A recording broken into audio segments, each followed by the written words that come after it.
Démonstration, c'est le mot qui doit être utilisé pour qualifier la rencontre de Coupe d'Angleterre entre Manchester City et Chelsea.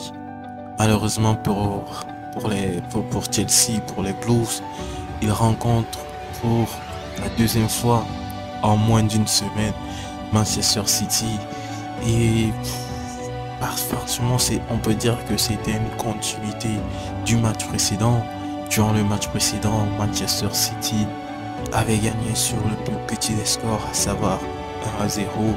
Mais sur ce match-là, ils ont gagné leur rencontre sur un score de 4-0 avec l'absence de Erling Haaland, de Gundogan, de Bernardo Silva, de plein de joueurs essentiels pour Manchester City d'habitude.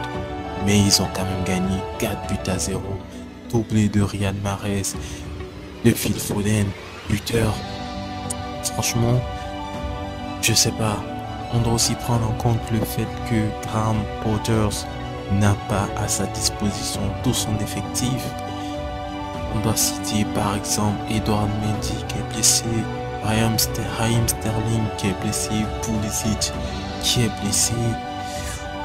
La liste est très longue, Fofana, Kanté.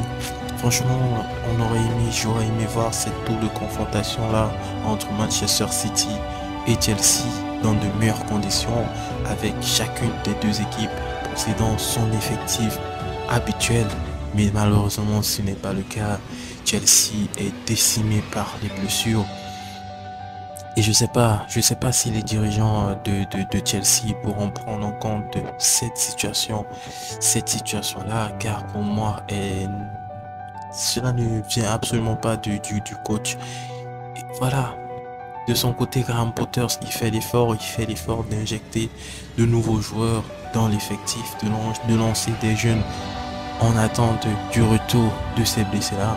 Mais malheureusement, quand tu affrontes Manchester City, tu dois bien t'attendre à ce genre de situation-là. Donc, défaite de Chelsea sur un score de 4-0. Manchester City s'est baladé dans cette rencontre, ils se sont baladés. Voilà. La posture du champion, la posture du plus fort. On se retrouve dans un monde où seuls les plus forts survivent. Et cela, c'était la démonstration parfaite de cette citation. Donc sur ce, les amis, on se retrouve pour une nouvelle vidéo la prochaine fois. Voilà, c'est sûr, ce soir, on a Atlético Madrid, FC Barcelone, match très alléchant et on va le débriefer. Sur ce, les amis, portez-vous bien et peace.